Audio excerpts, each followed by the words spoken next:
For tonight's video, papakita ko kung ano yung mga rekado ng ating ulam na lulutuin ngayong gabi. Ating ulam. At ito guys, ang isasabaw natin. Ang tawag dito, rice wine. Sabaw ng bigas. Malunggay. Walang kasawaang malunggay. Galing pa yan sa tambakan guys. At sariwang-sariwa yan. Ito. Saba ng saging at syempre yung main ingredients natin, isda na tulingan, at ito sibuyas.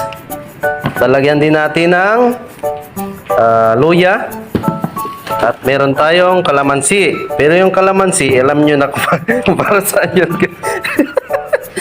Bakit pinakita mo? Nayari na kay misis niyan. Hindi talaga makatago sa kasama ko. At syempre, lalagyan natin ng magic sarap para lalong sumarap. At ito, may pahabol pa na siling haba at siling pula. Para yung sabaw ay makagat-kagat sa ating mga labi at lalamuna.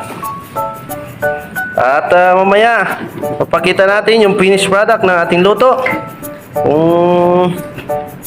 Masarap pa talaga ang lasa. At yan si Kuring, oh. Yan si Kuring. Nag-aantay na rin sa ating ulam kasi naamoy na niya ang balansang isda.